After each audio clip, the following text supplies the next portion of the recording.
Saiba que você mudou a minha vida e eu te agradeço muito por isso. Trabalhei em uma empresa que te proíbe de se posicionar, acho que tem alguns recados. E segundo, que te obriga a te posicionar, e eu acho que já entra talvez até um acúmulo de funções que você tem que ter muito bem desenhado, né? E junto com o quadro eu comprei um carro. O carro já foi, o quadro continua lá. Essa relação do crachá com a marca pessoal, né? A marca pessoal você leva e o crachá ele é momentâneo muitas vezes. Quando você tá criando ali a sua marca pessoal, acho que você não tá só com a intenção de ser lembrado pelo crachá que você veste.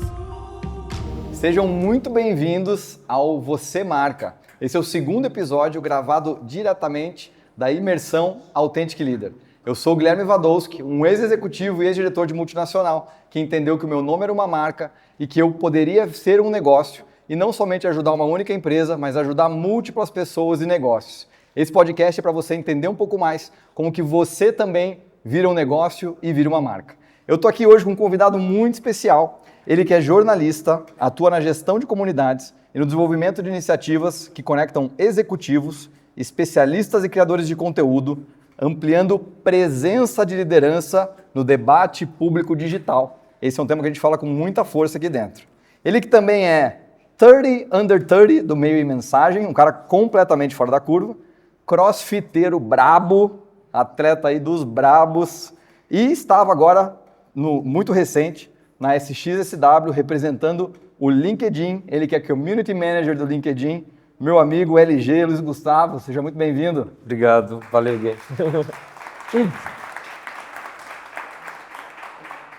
Que bom ter você aqui, cara, que bom ter você aqui. Deu certo. Oi, pessoal, boa tarde. Estava falando para o Gui, eu acabei de chegar de viagem e eu ia estender um pouquinho as minhas férias, mas eu precisei estar aqui em São Paulo e que bom que casou da gente. Tá, e o Gui, sem dúvida, é uma das únicas pessoas que me faria sair de casa num domingo para falar sobre trabalho. Olha isso, salva de palmas, muito bom. Que legal, fico feliz, cara. Obrigado mesmo. E eu queria até, antes da gente entrar aí, te conhecer um pouquinho mais, eu queria frisar um ponto, pessoal. Um dos movimentos que eu tenho feito com muita força é honrar todas as pessoas que mudaram a minha vida. E o LG, eu preciso que ele tenha clareza disso. Você mudou minha vida, cara, mesmo. O LG foi o cara que me chamou para um programa de LinkedIn Creator em janeiro de 2023, quando eu já produzia algum conteúdo no LinkedIn, mas não tinha tanto impacto e relevância ainda. Ele viu que tinha um potencial, talento ali, chamou para um programa. Ainda existe esse programa ou não? A gente tem... trabalhar em uma empresa de tecnologia, o tamanho do LinkedIn, as coisas mudam muito, então ainda tem, mas de diferentes formas. Tá lá de algum jeito, né? Aí a gente começou esse movimento. Nessas, eu fui convidado para conhecer o escritório, a gente almoçou junto e nos encontramos algumas vezes. E depois que eu fui desligado aos 39 anos, diretor de multinacional, eu já tinha o LinkedIn como uma plataforma que me dava muita autoconfiança e segurança. E eu comecei com mais intensidade esse movimento, mantendo a conexão com o LG, mesmo já sem um cargo corporativo por trás, esse é um ponto importante, já era o Guilherme Wadowski, que por acaso trabalhou em algumas empresas. E um ano depois de fazer esse meu movimento, eu fui agraciado com o LinkedIn Top Voice e eu tenho certeza que você tem dedo nisso quando você fez aquele convite para o LinkedIn Creator e abriu tantas portas para mim. Então, você saiba que você mudou a minha vida e eu te agradeço muito por isso. Bom, obrigado, fico feliz. É verdade. Vamos lá, meu amigo. Eu sou um chorão nato, tá? Então, eu choro muito também, você gente. Chora também? Então, eu choro junto aqui. Mas a cota de hoje já foi mais cedo. Já foi. Muito bom. Meu amigo, vamos lá. Você que está super conectado em ambientes digitais, é um cara completamente fora da curva, carreira exponencial, trabalha no LinkedIn, que para o executivo, uma das plataformas, né, que dá maior acesso. Eu falo que a beleza do LinkedIn é justamente o track record ficar extremamente claro, que comparado a outras plataformas nem sempre é tão simples e direto assim. Mas vamos começar com uma polêmicazinha. Vamos jogar polêmica no ar. Vamos embora, segura? Vamos nessa. Uma das coisas que eu trato muito com meus mentorados, e a gente já conversou muito sobre isso, que é esse equilíbrio entre o quanto o profissional pode e até deve se posicionar numa rede social. Vamos usar o LinkedIn aqui de exemplo, mas eu acho que isso serve para qualquer rede social. Então, quanto ele equilibra se posicionar numa rede social versus o que a empresa quer e o que a gente percebe que tem um grande tabu. Que tem algumas empresas que são a favor desse posicionamento do executivo com o próprio olhar enquanto que outras empresas entram muitas vezes num movimento de abafa e não deixam o executivo colocar muito a sua visão e sua opinião. Isso muitas vezes é mal visto. Qual a sua opinião sobre como você acredita que o executivo deveria usar as redes sociais para se posicionar? Você que é um cara que entende muito disso. Eu acho que falar de maneira plural é muito delicado porque eu não conheço a vivência de todo mundo aqui e de quem está escutando o podcast, mas acho que primeiro de tudo, trabalhar em uma empresa que te proíbe de se posicionar, acho que tem aí algumas... Tem alguns recados. Tem alguns recados. E segundo, que te obriga a te posicionar, aí eu acho que já entra também numa outra vertente, que talvez até um acúmulo de funções que você tem que ter muito bem desenhado, né? Quando a gente está falando de se posicionar no LinkedIn, que é o que eu tenho mais aptidão para falar, a gente está falando da maior vitrine profissional, social no mundo, né? A plataforma tem mais de 1,2 bilhão de usuários, né? No Brasil é o terceiro maior mercado, só fica atrás da Índia e dos Estados Unidos. A gente acho que já deve ter batido em algum momento esse mês os 90 milhões, então é muita gente. E quando você está criando ali a sua marca pessoal, acho que você não está só com a intenção de ser lembrado pelo crachá que você veste, assim. Acho que, um parênteses, faz 5 anos que eu trabalho no LinkedIn, eu entrei lá, eu tinha 24 para 25 anos. E desde que eu entrei lá, eu sabia que o meu foco era ser lembrado durante esse começo de trajetória trabalhando em tecnologia por ser o cara do LinkedIn, porque para mim, ser um executivo numa empresa do tamanho dessa é muito importante. Isso me ajudou a ter muitos frutos, né? Então, eu fui aí o primeiro porta-voz com menos de 30 anos no mundo inteiro. Ganhei o Third Under 30 do Meia Mensagem. E aí chegou um momento que eu realmente entendi que, pelo menos para mim, fazia sentido trazer a marca mais LG do que só o Luiz do LinkedIn, que é o que hoje acho que faz sentido para mim, né? Então, acabei de subir no palco da XSW, já falei em Web Summit, RD Summit, todos os eventos grandes que tem do meu mercado, e toda vez que estou apresentado, acho que não é só o Luiz do LinkedIn, é o Luiz Gustavo Ribeiro ou talvez do LG. Então, eu acho que quando você está ali trazendo a sua trajetória, você não está só comunicando de uma forma como a gente tem as plataformas internas das empresas como o intranet, né? Acho que você está trazendo o seu ponto de vista. Até o que eu puxo muito dos executivos que eu trabalho, de quando você chega numa cadeira de C-Level, você tem 10, 20 anos de trajetória. E tem muita gente que acha que só veste o crachá e só pode falar do crachá, né? Falar sobre os resultados financeiros, sobre os ganhos, sobre as mudanças de cadeira. Mas eu quero saber realmente como que essa pessoa chegou lá, né? Então, por exemplo, você pega o CEO da Nike Global, ele começou como estagiário e é o CEO da empresa. Então, ele traz muito esse recorte da carreira dele. Você vê, por exemplo, o Jonas Marques, que é o CEO da PagMenos. Ele é um psicólogo ou psiquiatra, não lembro agora. E ele traz muito essa jornada dele de construção de carreira, olhando para um CEO que não está fazendo ali, não fez uma transição, não fez uma mudança, não fez seguir uma carreira de um profissional de administração de finanças ou de qualquer outro setor de tecnologia. Então é legal, quando você está se posicionando ali, você saber que eu sempre penso que o crachá, muitas vezes ele acaba sendo passageiro, diferente do CEO da Nike que está lá há muitos anos, mas a partir do momento que você deixa de criar suas conexões ali, você deixa também de ter muitas oportunidades que uma plataforma como essa pode oferecer para você. Você falou um ponto, ontem a gente teve um convidado aqui que é um artista, né, é grafiteiro. Ele trouxe isso, eu comprei um quadro dele há 10 anos e junto com o quadro eu comprei um carro. Aí ele brincou, ele falou, o carro já foi, o quadro continua lá. Eu vejo essa relação do crachá com a marca pessoal, né? A marca pessoal você leva e o crachá ele é momentâneo muitas vezes. O crachá é bom e ele pode trazer muitos benefícios, né? Então, mas a marca que você vai criando, eu acho que é muito importante. E assim, acho que a gente tem que entender realmente o momento que a gente está de vida, assim. Eu acabei de fazer 30 anos, enfim, acho que vivendo uma máxima que, pelo menos todos os anos, eu tenho me surpreendido com tantas coisas legais que têm aparecido de oportunidade, mas com muita intenção que eu coloco nas minhas entregas. E óbvio que em algum momento eu vou querer ficar mais voltado para mim, assim, por todo o repertório que eu tenho criado. Mas enquanto eu estou vestindo esse crachá, eu visto ele da melhor forma possível, porque eu sei a responsabilidade que tem também. Perfeito. E o que você falou, LG? SXSW, Web Summit, 30 anos. Eu brinco que essas coisas não são tão normais assim, né? O que você faz, qual característica você tem para ter conseguido se colocar nesses lugares com tanta velocidade? Estava agora na XSW, entrevistou a Amy Webb, né, com um tema super relevante, você entrevistou ela diretamente. Como é que você conquistou isso e que característica é essa que você entende que o diferencia? Cara, eu acho que é até um lugar de desconforto para mim falar isso, mas hoje em dia é de conforto. Eu venho de uma realidade muito diferente da que eu tenho hoje. Então, acho que muito do que eu consegui construir é muito pautado que se eu não fizesse aquilo, ninguém ia poder fazer por mim, assim. Então, acho que os meus pais me deram acesso a uma boa educação, mas era aquilo que eles tinham para oferecer.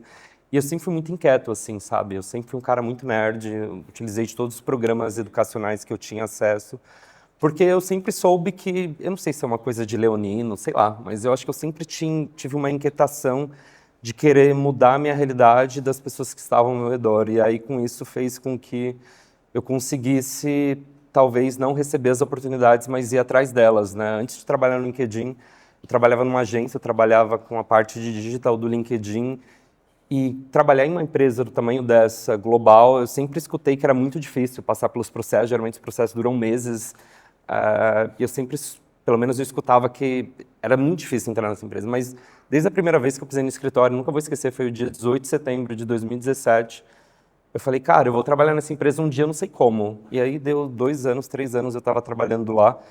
Eu acho que eu venho de uma geração que até por pessoas de uma geração acima, né, dos millennials, eu acho que eu estou entre Gen Z e Millennial, acho que tem subestima num lugar de, essa pessoa não pode estar numa cadeira de liderança porque é muito nova, é preguiçosa, entre aspas, como eu já escutei na época que eu era estagiário. Mas eu realmente eu sempre quis chegar nos lugares mais altos, assim. Então, eu sempre me vi em posições muito altas. E desde que eu consegui demonstrar isso com a força de trabalho e com todo o desenvolvimento emocional, educacional que eu venho construindo, eu acredito que eu tenho sido abençoado e a vida tem me aberto muitas portas de me conectar com as pessoas certas, assim. Então, acho que ano passado foi um ano assim, eu virei professor da SPM, eu ganhei o título de Turner do Minha Mensagem, eu fui um destaque entre os 20 mil funcionários de 20 mil, um dos 3 mais destaques do LinkedIn no mundo inteiro, virei porta-voz com menos de 30 anos, tive muitas conquistas pessoais, virei tio, então acho que talvez esse lado, equilíbrio entre família e profissional, acho que é o que está me ajudando a galgar o meu caminho e eu sempre finco os meus 2 pés no chão, que eu acho que é isso que me ajuda a construir esse repertório também. Quando você fala que você mudou de realidade, se puder dar um pouquinho mais de contexto, e é onde eu quero chegar com isso. Da realidade que você tinha, você está me falando que você está numa realidade muito diferente, muito Sim, distante. sim. Por que dessa visão, dessa ambição? Da onde vem isso? Cara, eu acho que eu posso usar um exemplo.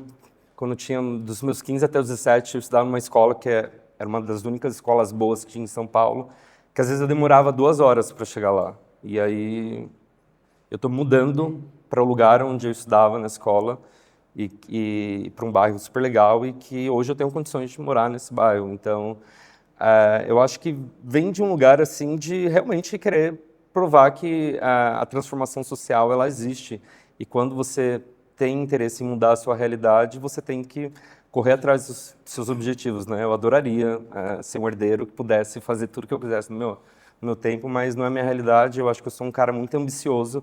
Eu acho que ser ambicioso não é um problema. Acho que é um problema quando você se torna ganancioso. Então, eu sinto que fazer esse processo de transformação é muito porque eu tenho uma base muito boa e, ao mesmo tempo, eu sinto que eu tive muita sorte de cruzar pessoas no meu caminho que têm me dado esse auxílio de enxergar o gás que eu sei que eu tenho, assim, sabe? Então, ao mesmo tempo, eu também não fico nesse processo de pressão, assim. Esse ano foi um ano que eu falei que eu queria ficar muito tranquilo, eu não queria ir com pressa nas coisas, mas ao mesmo tempo a minha vida tem uma velocidade muito grande, porque eu moro em São Paulo e em Fortaleza, então acho que a minha vida entre idas e vindas assim me obriga a ter esse processo de estar muito presente em tudo, mas eu sinto que na mesma forma que eu vou ficando mais velho, esse ano eu faço 31, eu vou querer continuar tendo essas conquistas, mas eu estou numa fase que eu quero mais curtir aquilo que eu já conquistei até agora, sabe? Bom, deixa eu anotar um ponto aqui, nós vamos voltar nele, mas eu queria te perguntar isso. A gente fala muito aqui que para construção de marca pessoal, não existe uma boa construção de marca pessoal, que é você, na verdade, transmitir aquilo que você acredita, né? Ter um pouco mais de controle dessa percepção, se você não tiver um profundo entendimento da tua própria identidade. Você falando que a realidade que você conseguiu mudar e construir, muito pautado na tua ambição, na tua visão, mas que momento você sentiu que a tua identidade teve que mudar para você ser quem você é hoje? Quando a gente fala desse aspecto profissional, por exemplo, eu acho que em 4 anos no LinkedIn eu fui promovido 3 vezes. Então, acho que isso responde muito. E aí, quando eu entrei lá, eu entrei para uma vaga que era temporária, né, contractor. E eu falei, cara, eu preciso estar nessa vaga. E ao mesmo tempo eu estava começando a receber outras ofertas de empresas do mercado, só que eu sabia que era lá que eu queria construir a minha jornada. E quando eu identifiquei que aquele momento que eu estava chegando na empresa que eu trabalho hoje era um momento onde o crescimento da área que eu tenho conhecimento ia disparar muito grande, falei, acho que tem uma oportunidade aqui para eu ir me encaixando, né? Então, foi um momento que foi lá em 2021 e foi um movimento onde a gente começou a ver muitas pessoas públicas entrando no LinkedIn, né? E aí, quando eu consegui trazer uma pessoa que hoje é uma das principais artistas do gênero musical para o LinkedIn, ela era parte de uma organização financeira, estava ali no board também, enfim, ela teve uma presença muito grande. E aí, quando viram que eu estava trazendo, porque eu tinha uma relação com a equipe dela, uma pessoa tão grande que trouxe É daí que nasceu todo o movimento da sequência? Talvez daí, talvez Legal. aí teve um ponto de partida, mas eu acho que quando eu comecei a trabalhar com pessoas muito grandes midiáticas e pelo acesso que eu tinha em transitar entre executivos de grandes empresas, eu acho que daí veio um estopim assim grande, que veio uma pulguinha atrás da orelha das pessoas que eu respondia principalmente para fora, tipo, porque pro gestor que eu respondo é que é fácil saber, ele já me conhece, ele sabe, o LG, o cara tem uma potência, mas explicar isso para um gringo que fala alemão, que não entende no mercado brasileiro é difícil, né?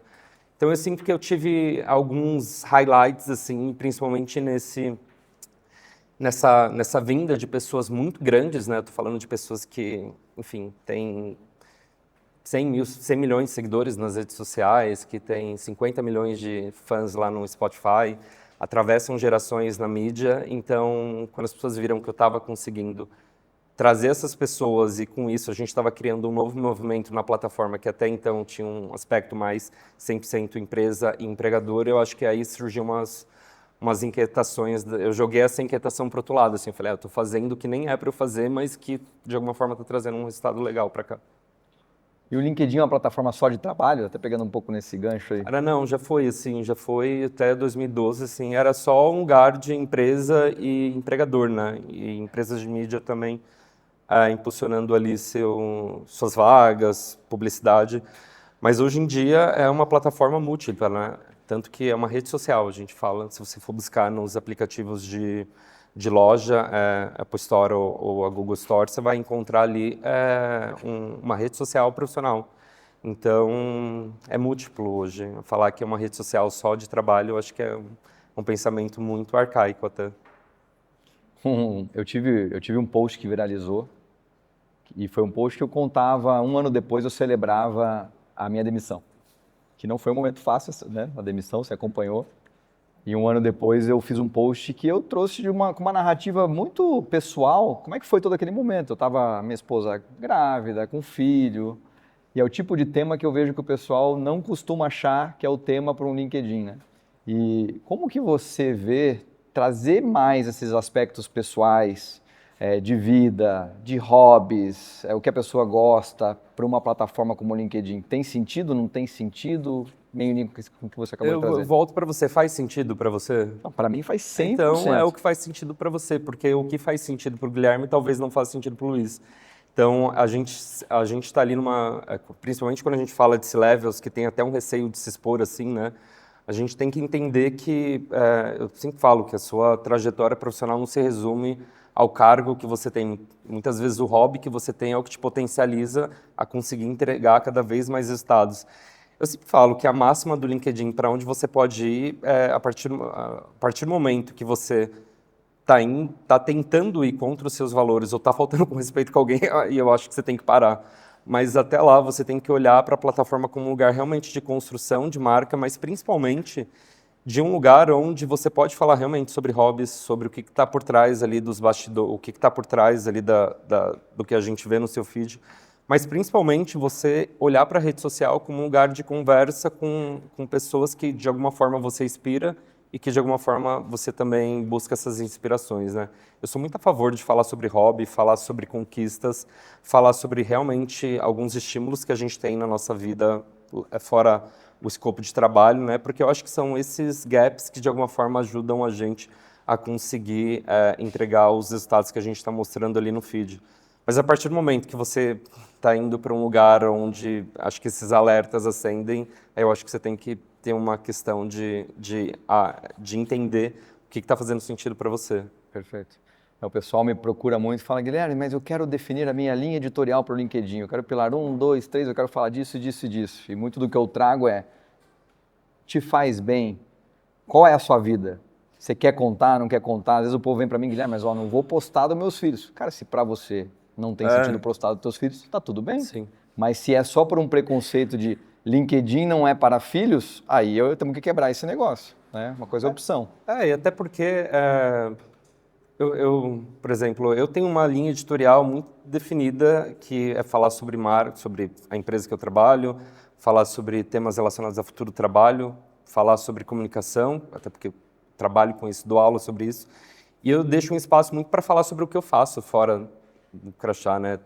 Falei sobre Lollapalooza porque tenho 2 amigos que são donos desse evento aqui em São Paulo e também conversam comigo, falo sobre as minhas indas entre Ceará e São Paulo, porque isso combina com o que eu vivo hoje. Então, acho que a máxima é você olhar para aquilo que, de alguma forma, talvez vai te gerar um desconforto e que não é o que você quer passar. E eu acho que a relação com qualquer rede tem que ser muito legal e não de desconforto.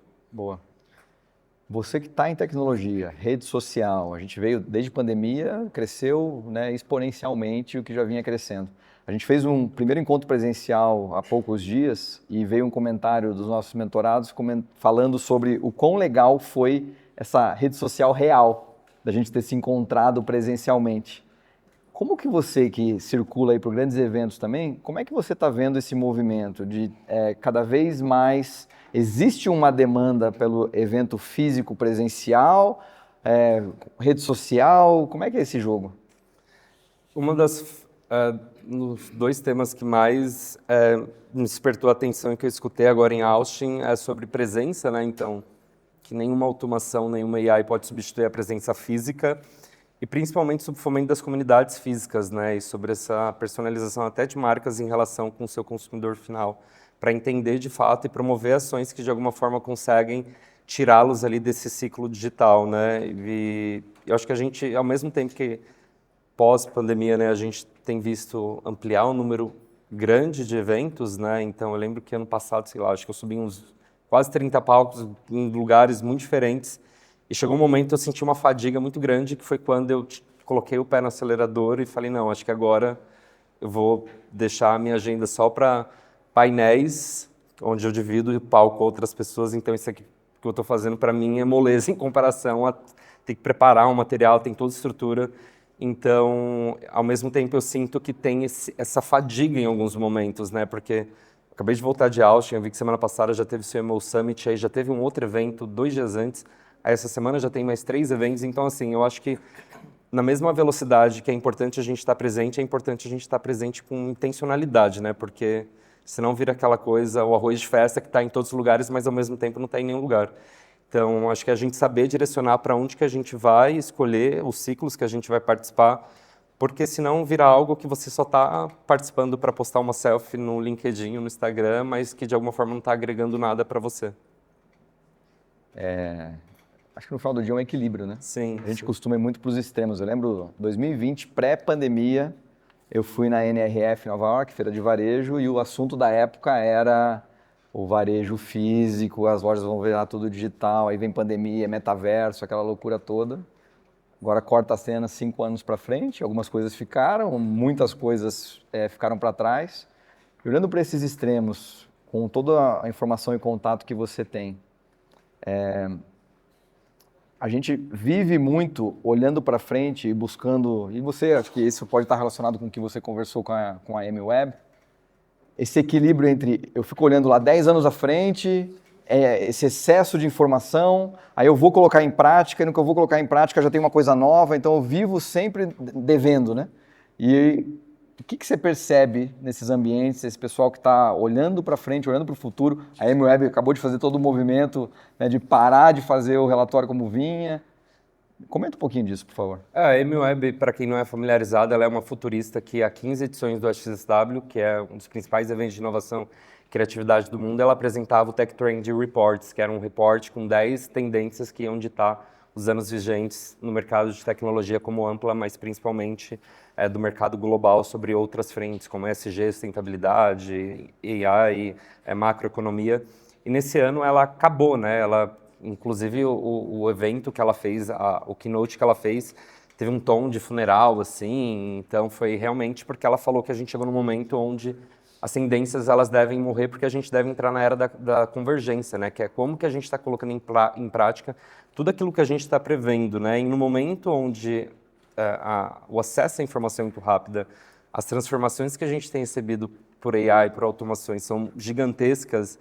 Eu vejo que se a gente está olhando muito para 5, 10 anos, a gente está esquecendo do que está acontecendo agora, né?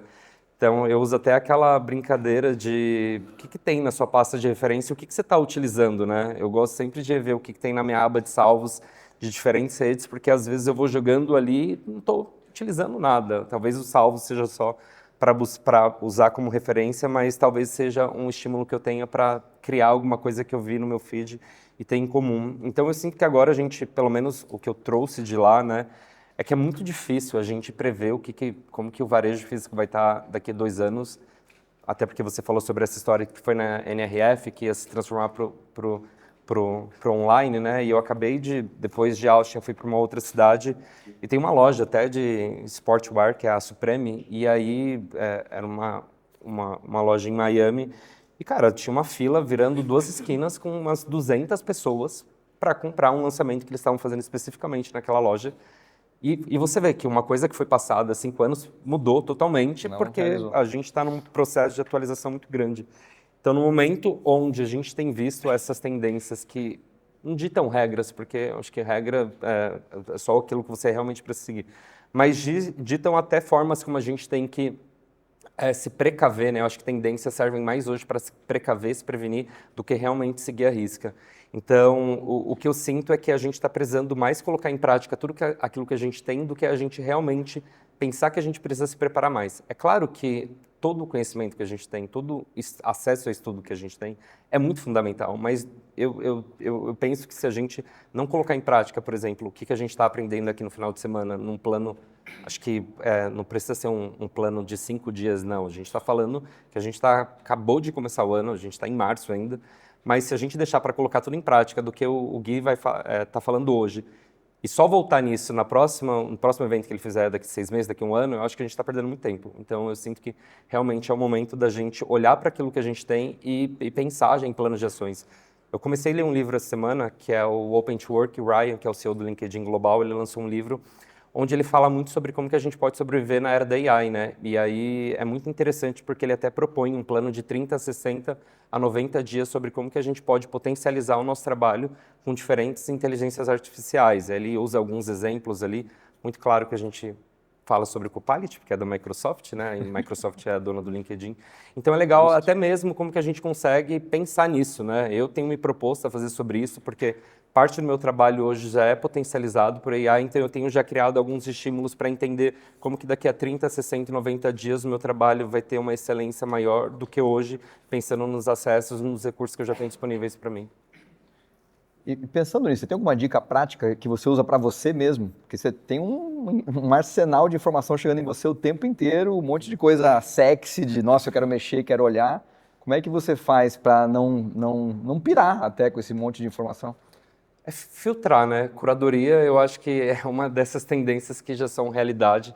Então, é você ter realmente um senso de curador muito grande daquilo que você vai receber, né? Então, isso até é o papel do seu lugar como marca pessoal, né? Realmente você fazer uma curadoria daquilo que você quer oferecer para a sua audiência. Então, pelo menos o que eu faço eu sou um cara que eu preciso estar em constante processo de desconforto em relação ao que eu tenho acesso à informação, porque eu acho que o meu trabalho é conhecer novas vozes e conhecer novas indústrias. Então, o que pelo menos eu tenho feito é buscado principalmente, como eu fiz agora em Austin, eu tinha uma agenda de painéis que eu queria assistir, mas ao mesmo tempo tinha muita coisa ali que eu já vi no ano passado, quando eu fui para lá. São coisas que, por exemplo, eu posso ver daqui agora, que está tudo disponível no YouTube. Então eu quis ir mais para um lugar de palestras sobre temas que não são aqueles que eu aplico no meu dia a dia, mas que eu tenho interesse em saber, né? Acho que uma das mais legais que eu vi esse ano foi do Steven Spielberg, que ele falou lá também, falou muito sobre confiança e sobre também como que a gente pode trazer essa humanidade em prática em relação a esse momento onde tudo tem sido transformado e como que a nossa criatividade é extremamente importante, principalmente ele que vem da indústria de entretenimento, como que a gente consegue manter a nossa criatividade exacerbada em um momento onde tudo é robotizado, né? Então, pelo menos o que eu tento fazer, para mim, o que funciona é filtrar. Então, eu não sou o cara que eu estou scrollando meu celular 10 horas por dia, eu sou realmente intencional naquilo que eu vou gastar o meu tempo, porque realmente, se eu for surfar em todas as novas AIs, todos os novos acessos de conteúdo que eu vou receber, todos os novos cursos que eu tenho acesso, eu acho que eu acabo perdendo um pouco o meu caminho. Pô.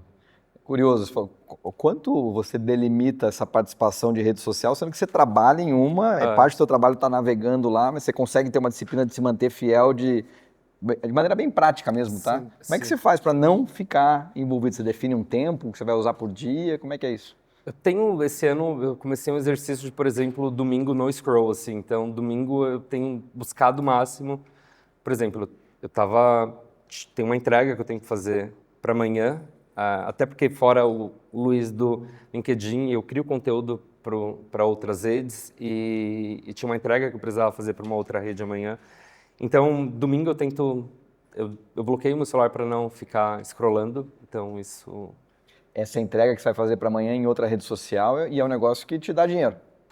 Não, isso é uma colaboração. É Tá. uma Mas collab. você eventualmente faz algumas coisas que... Eu faço. Então Eu você já posso. tem, você já tem o LG como holding, você tem o Sim, LinkedIn como sim. empregador, você tem outras fontes de renda já. Até porque acho que se juntar todas as redes que eu tô, acho que eu devo ter uns 100 mil seguidores, assim. Então, eu tento dividir muito bem.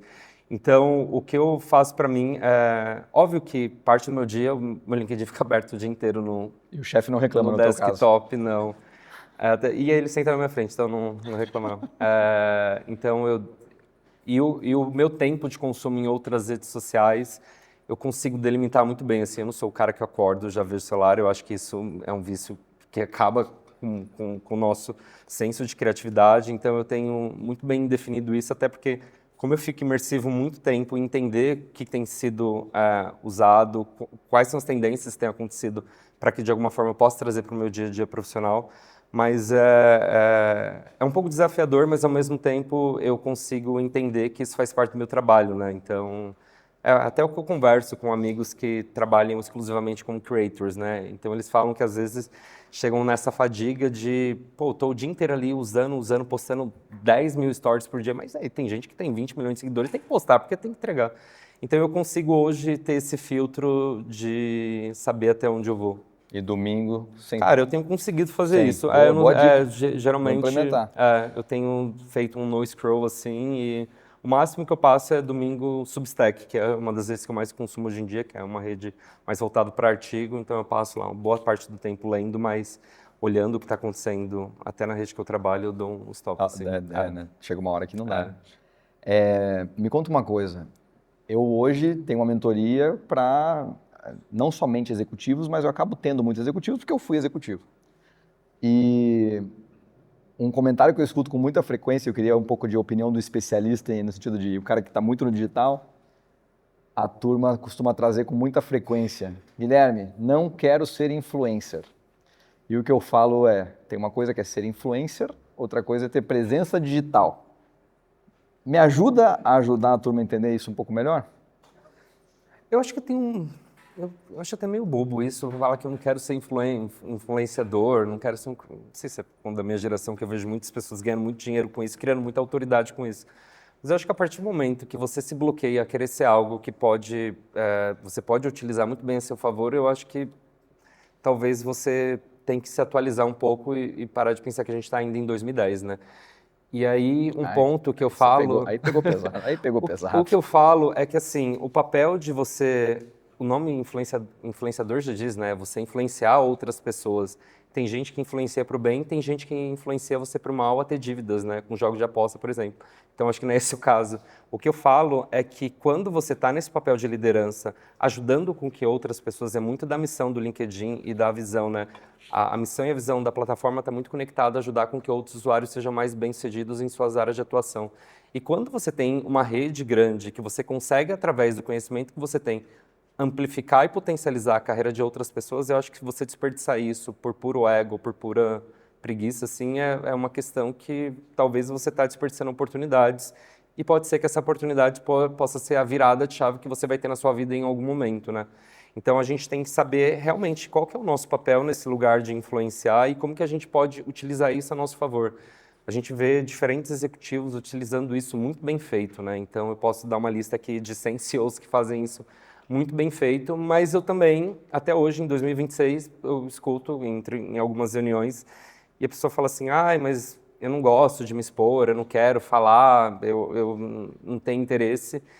E aí eu sempre, acho que como eu tenho essa liberdade, né, e acho que agradeço o cara que eu tenho que me dá essa chancela, eu gosto muito de trazer o desconforto e falar, mas o seu concorrente, ele está fazendo isso, né, e aí acho que... Aí mexe no bolso. Aí mexe no bolso e no ego da pessoa, então acho que... No fundo, você acha que a pessoa não faz, você falou orgulho e preguiça, no fundo você acha que é isso? Eu acho que tem algumas questões, eu trabalho com empresas também, com lideranças de empresas familiares, e aí é até um pouco mais delicado, né? Acho que é uma questão de exposição, o próprio Fortaleza, as 10 maiores empresas de lá são empresas familiares e a maioria das lideranças de lá não tem perfil, por uma questão de se expor, por uma questão de cultura deles.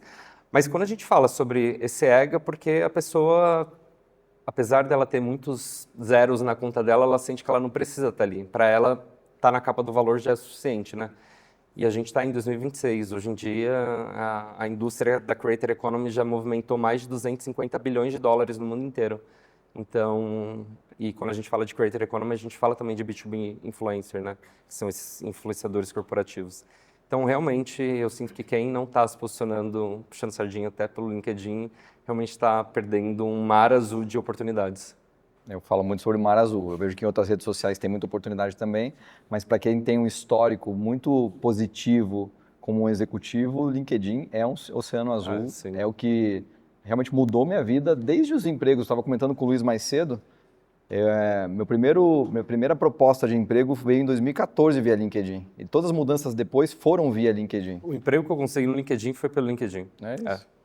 E tem gente que ainda usa algumas plataformas não tão atuais, né? E aí, puxando essa linha, Founder-Led Growth, eu trago muito caso, que para mim é muito emblemático, eu gosto. Eu falo que eu nunca comprei, por enquanto, João Adib, um remédio da CIMED, mas eu falo que eu vejo a cor amarela e eu já lembro da CIMED e eu vejo quão atuante ele é, não somente no LinkedIn, mas em outras redes sociais, tanto ele quanto a Carla, né? E para mim eles representam muito bem essa questão de uma empresa farmacêutica, que não é um produto sexy, e de repente está na boca do povo. Qual a importância do Founder-Led Growth para esses executivos? Tem um dado, tem um estudo, inclusive foi lançado, a gente lançou o LinkedIn em parceria com a Edelman, que é o Edelman Trust Barometer, que é um estudo que mede a confiabilidade dos índices de lideranças no mercado global, não é só nacional. E tem um dado do estudo de 2024 que ele fala que as pessoas que responderam confiam 78% mais nos conteúdos feitos pelas lideranças do que pelos conteúdos publicados pelos perfis da página, né? E quando a gente está falando sobre um comportamento de cliente e marca, a CIMED hoje ela é lembrada muito pelo que o João Adib faz e com isso tem o interesse de saber quais são os produtos que ele vende, né?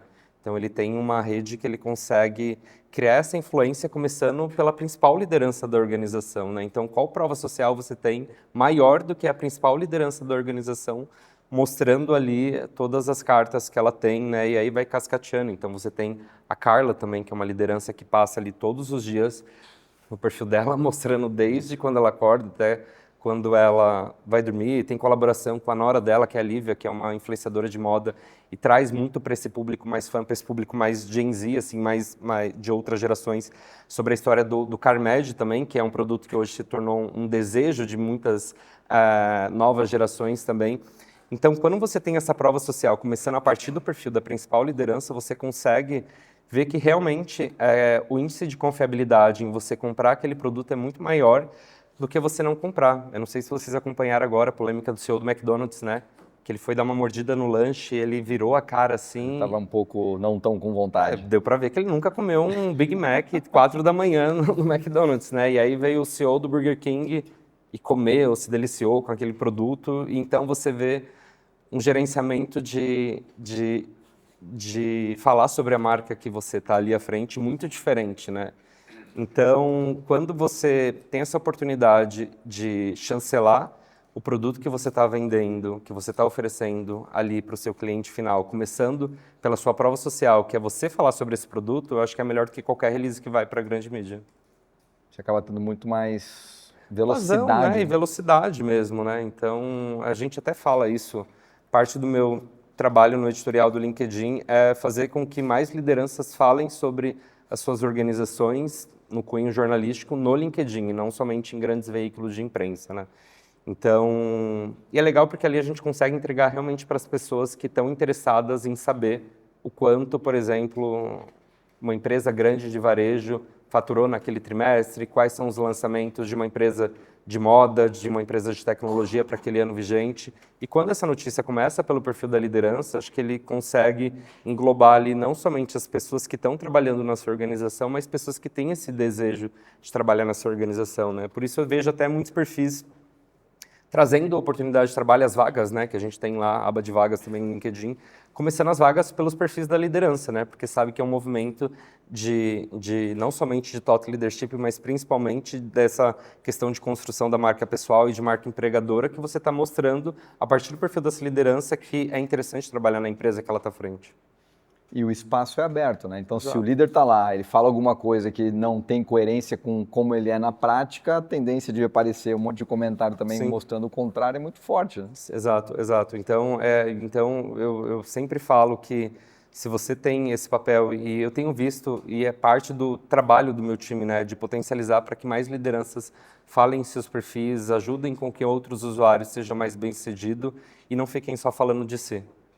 Não fiquem só falando de si. Excelente. Caminhando para o final aqui, meu caro LG. É agora que todo mundo fala, Cadê? Mas eu vou abrir para umas perguntas da turma aí. Posso? Posso? Pode. Algumas perguntinhas depois? Ó, pessoal, fica atento aí. 2 perguntinhas eu vou liberar, hein? Tem mais? Tem mais? Depende do tempo, que eu não sei que hora sai o helicóptero aqui, precisamos checar. LG, olhando para o futuro, quando nem eu nem você estivermos mais aqui, qual seria o maior conselho que você deixa para a geração mais nova? Cara, acho que estudar é o principal conselho que eu posso dar para qualquer geração, assim. Eu sou uma prova de que a educação ela transforma a nossa vida e realmente a gente se preparar para o futuro, seja para onde ele vá, com a partir da educação, eu acho que é o melhor conselho que eu posso dar para qualquer pessoa. E como é que eu equilibro esse estudo com também não ficar só estudando e não avançar? É estudar com a prática, né? Um dos meus primeiros estágios em comunicação foi trabalhando numa emissora grande de TV e, assim, acho que parte do profissional que eu me tornei foi porque eu passei 2 anos colocando em prática muito do que eu tinha de conhecimento na graduação, né? E se eu não tivesse tido esse estágio que, enfim, eu tenho muitas boas lembranças, mas também lembranças de 1º de janeiro, 6 horas da manhã, estar fazendo plantão na TV. Talvez se eu não tivesse passado por isso, eu não ia conseguir hoje me bloquear de, por exemplo, aos domingos, tirar totalmente esse tempo só para mim, assim. Então, acho que é o estudo com a prática e realmente a inquietação, assim. Eu sempre escuto que... eu escutei até de uma pessoa que tem um cargo muito alto, global, no LinkedIn, que ele falou que eu tinha algo diferente, que possivelmente o que ele estava querendo dizer é que eu tinha uma inquietação que para o momento que a gente vive atualmente é muito importante e é muito difícil ser encontrado nos profissionais, né? Que a gente vê profissionais que chegam num patamar de suas carreiras e estão extremamente satisfeitos com aquilo que eles têm. E era muita inquietação que eu tinha há 12 anos quando eu trabalhava nessa emissora de TV. Eu via pessoas que tinham 30 a idade que eu tenho hoje, 35, 40, fazendo coisas que eu já fazia, mas como estagiário eu falava, cara, eu não quero ter daqui 20 anos estar encostado na frente de um computador, trabalhando 7 horas por dia, fazendo a produção de uma pauta. Não, eu não quero isso. Nem estar na frente da bancada de um jornal, porque isso 100% não é para mim naquele momento. Então, acho que esse espírito de inquietação, ele pode realmente mudar o caminho de onde você vai. Assim, inquietação, tem muita gente tem muita gente que tem medo de fazer pergunta, né? E eu sempre sou muito da ideia de que não existe pergunta boba, né? Acho que existe uma pergunta que você não fez e que de alguma forma podia ter mudado ali o momento que você estava. Então, estudar a prática e a inquietação de querer sempre tá fora ali da zona de conforto. Tem algo assim que eu gosto muito de aplicar para mim, é que hoje eu me sinto totalmente confortável nos lugares que já foram desconfortáveis para mim. Então, acho que, por exemplo, estar num palco hoje para 5 mil pessoas, para mim, eu me sinto em casa, da mesma forma que eu me sinto em casa estar aqui falando para 50, 100 pessoas. E eu estava até falando, antes ali, almoçando na mesa com a família do Gui, que até meus 15, 20 anos eu era muito tímido. Eu era muito tímido, assim, eu sempre tive uma coação, assim, sei lá. Mas depois que as contas vieram, eu tive que aprender a perder essa timidez. E aí estou aqui hoje. Aprendeu a administrar, né? Entendeu que para nova identidade, para nova ambição, Exato. tinha que mudar, porque senão não ia mudar muita Exato, coisa, né? exato. Legal, parabéns pela tua história, cara. Que bom ter você aqui. Vamos abrir para algumas perguntas rápidas? E aí, bastãozinho, vamos embora? Ajuda aí, time. Já fica um em cada ponta, por favor. Próximo, já passa o microfone para alguém e já fica no gatilho. Olá, aqui, PNG. Boa tarde. Eu tenho muita curiosidade de saber qual o racional por trás do ser o Top Voice. Eu percebo que tem pessoas com poucos seguidores, que têm muitos seguidores. Qual eu quero virar uma Top Voice? Qual o caminho para chegar lá? Só de querer virar já está na frente de muita gente. Acho que se mostrar, assim, porque eu vejo que, acho que eu até brinco, né, que eu devo receber, sei lá, umas 300, 400 mensagens por semana no LinkedIn e 60%, 70% é querendo ser Top Voice ou querendo visitar o escritório. Eu acho que 3 coisas, número de seguidor não importa. Acho que isso ficou num passado de que uma audiência grande era sinal de sucesso. A gente tem hoje muitas pessoas com audiências muito menores, até a história da comunidade que eu falei, né? E que estão construindo uma relevância muito grande, né? Então, primeiro, não se apegar ao número de seguidores. Segundo, acho que pode ser meio clichê, mas você tem que estar presente constantemente. Tem gente que posta hoje, volta daqui 3 meses e vem perguntar para mim quando que vai ser Top Voice. Aí eu respondo daqui 3 meses que talvez, se ela tiver mais constância, ela vai ser. E o terceiro é não ficar olhando para a grama do vizinho, assim. Eu acho que a gente tem que olhar mais para dentro de casa, entender o que a gente está fazendo de errado e, através dos erros, colocar potências nos nossos acertos, né? Eu vejo muita gente que fala assim para mim, mas fulano foi Top Voice, Deltrano foi Top Voice. Eu falo, cara, fulano é dono de uma empresa que tem milhões de lucros por mês. Fulano tem 100 milhões de seguidores e é uma potência na Creator Economy. Então, é você olhar para aquilo que você tem de valência e colocar ali, né, com intencionalidade. E eu acho que se mostrar já é um passo importante, né? Então, eu sempre falo, quando dessas muitas mensagens que eu recebo, poucas são, vamos tomar um café, LG? E quando alguém fala, vamos tomar um café, eu falo, vamos eu te receber aqui, porque aí já é uma forma de você se mostrar visível. Não tem o segredo do algoritmo mágico. Cara, se tivesse, eu tava milionário e não tava aqui hoje. Se ele não sabe, gente, eu também não sei, tá? Então não adianta entrar e me perguntar isso. Não existe, não existe. Próxima. Andressa aqui. Pensando que a tendência é as pessoas se conectarem mais pessoalmente ou genuinamente, como que o LinkedIn tem pensado em trabalhar isso para conectar mais as pessoas genuinamente, não apenas com propagandas ou com posts vazios que às vezes a gente enxerga, né? Eu acho que você divulgando o próprio trabalho no LinkedIn já pode ser um movimento, mas existe alguma tendência da plataforma conectar pessoalmente as pessoas? Acho que é muito amplo, até porque a gente está falando de uma empresa que tem diferentes LOBs, né, que são as áreas de atuação. Então, eu posso falar do que eu faço, assim. Então, a gente tem voltado a ter mais encontros, principalmente com diferentes nichos que a gente tem atuado. A gente voltou a lançar as listas de Top Voice esse ano, e a gente já está com encontro agora para essa galera, e são profissionais desde um CEO de uma empresa de energia até um cara que é um creator em inteligência artificial. Então, pelo menos do que eu faço é juntar diferentes nichos para esses profissionais se conectarem. E muito do que a gente tem feito também quando você fala desses conteúdos vazios, é esse estímulo para que você também não seja impactado por esses conteúdos vazios, né? Eu sou muito do processo de educação, clica nos 3 pontinhos, não tem interesse, que é uma forma também da plataforma te ajudar a entregar só aquilo que não seja vazio para você. Então, a gente pega, por exemplo, a área de mídia e soluções de mídia, né?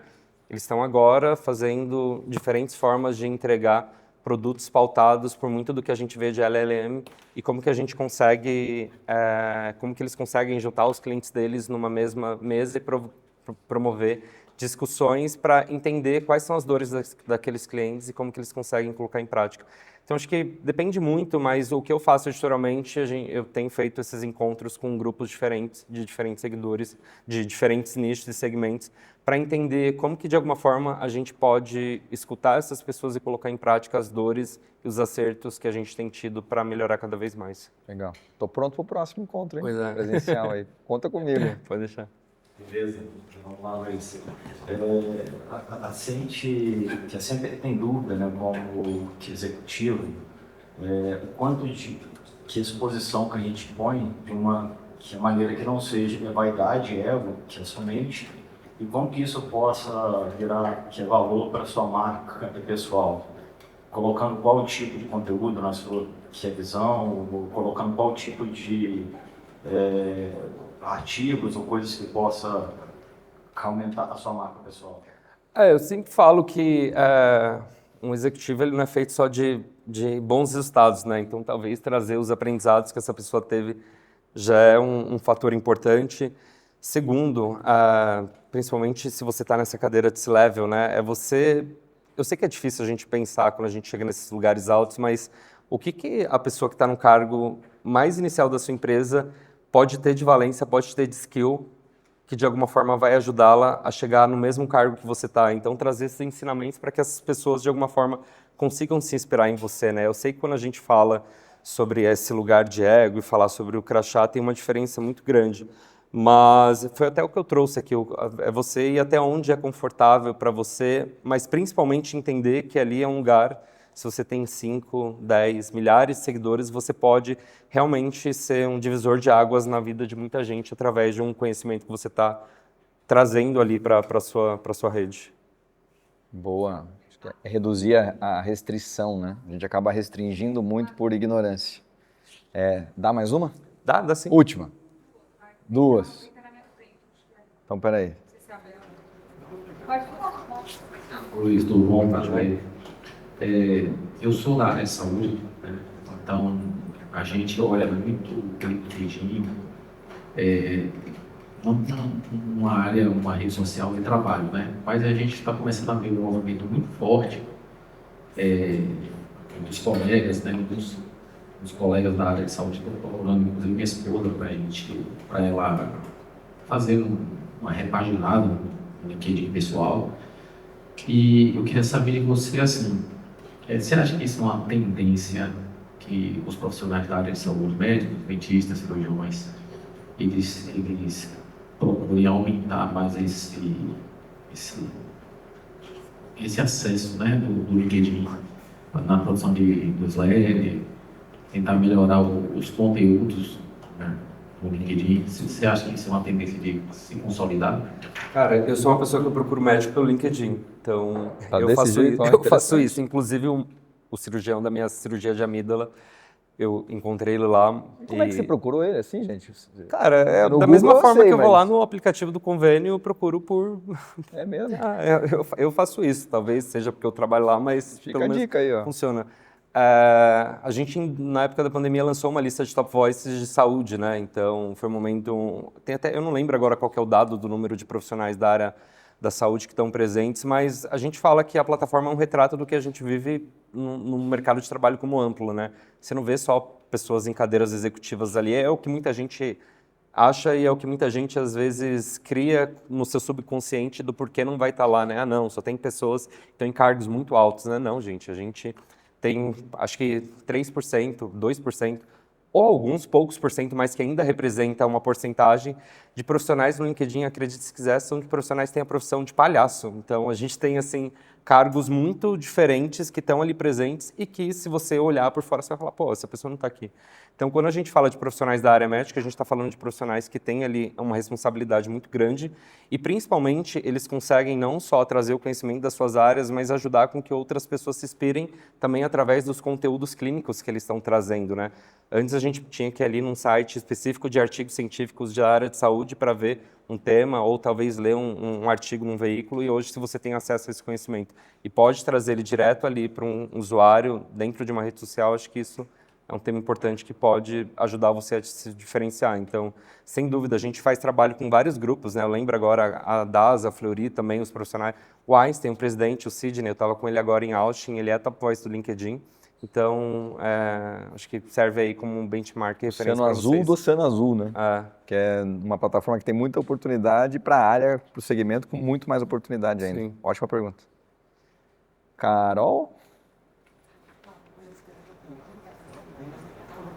Eu comecei ativamente mais no LinkedIn há pouco e eu vejo que os posts que normalmente eu coloco, que mais tarde são os que tratam minha vulnerabilidade, né? De fato, eu coloco a minha alma aí, como você mesmo recomendou.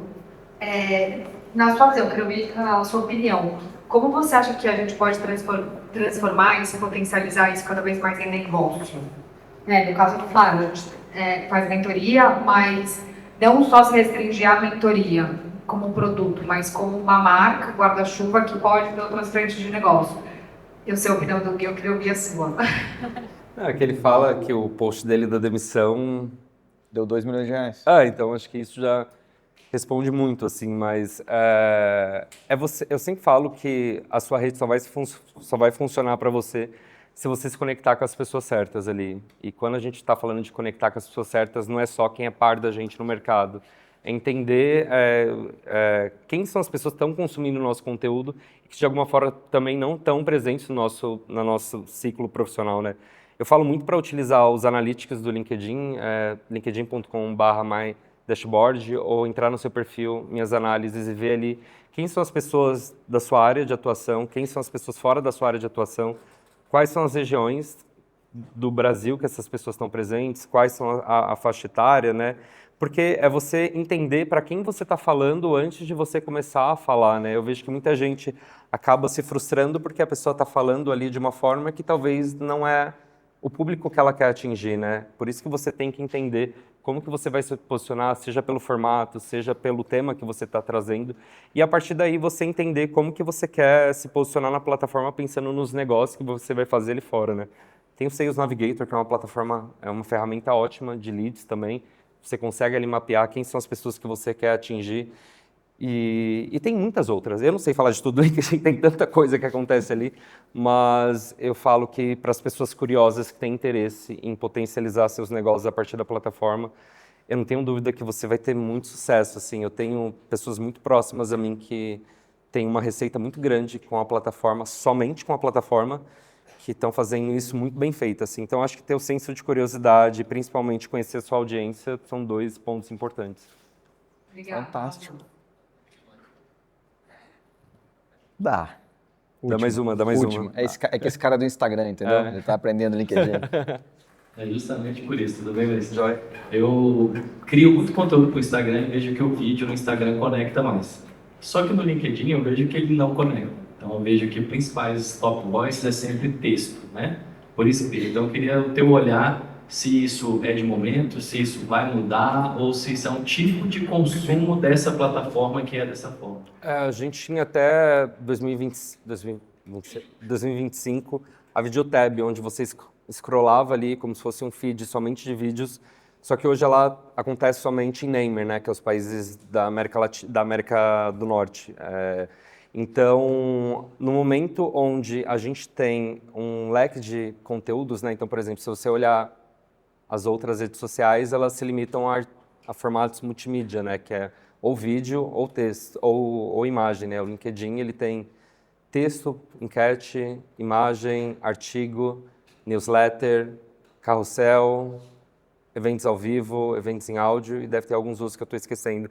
Então, é um leque de formatos de conteúdo que funcionam muito bem. Eu sempre falo que também, assim, se para você lá funciona o vídeo, continua com o vídeo lá, mas você pode trazer o vídeo para cá. Mas se para cá a sua linguagem é falar em artigo, eu acho que eu ia indicar você a falar em artigo. Mas também uma outra coisa é nunca também se apegar às métricas da vaidade, né? Você vai ter 10 likes. Acho que se chegar uma pessoa no seu e-mail ali, falar que interagiu com o seu conteúdo e quer fazer negócio com você, acho que já vale mais do que as 100 mil visualizações que você teve em uma outra rede, só de comentários legal e interessante. Então, acho que é você saber balancear qual que é. Não foi nada pessoal, tá, gente? Foi só... Obrigado, Luiz. É porque tem gente que o mentor não escuta, entendeu? Mas vão te ouvir. Não, eu nem conheço ele, mas... Não, mas você me ajudou muito obrigado. Mas é entender a linguagem de cada rede, assim, então... Boa. Adaptação, né? Adaptar o seu conteúdo para aquela audiência Pensar que são tá conhecendo. públicos, né? Que público que você tem no Instagram? Então... Que público você tem no LinkedIn? O consumo é diferente. O criador é o mesmo, mas o consumo é diferente. Eu até uso o exemplo do meu perfil. Tem temas que eu falo no meu LinkedIn, que eu escrevo em texto, mas para uma audiência 35 mais que engajam muito bem. Mas conteúdos que eu faço, por exemplo, para uma rede social de entretenimento focada em vídeos, que eu também utilizo muito. Tá bem, o media training tá bom, né? Jornalista, né? Eu comunico em vídeos de 1 minuto, e eu tenho 100, 200, 300 mil views e de uma audiência que talvez se eu publicasse no LinkedIn não engajar. Então, é conhecer a audiência que está consumindo o seu produto. Entregou muito, meu cara. Foi bom? Foi bom. Eu sabia que você ia brilhar. Muito obrigado Valeu. pela tua participação. Amei. Valeu. Amei. E você que nos acompanhou até aqui, como é que o pessoal me disse, deixa o seu like, manda para alguém aí para ver esse negócio, comenta, compartilha, manda, porque esse negócio vai crescer e eu vou mostrar ao vivo como faz um podcast sem muita preparação, tá? Então você é muito bem-vindo aqui. Você marca com a LG, foi fantástico, entregou muito. Obrigado. Valeu. Valeu.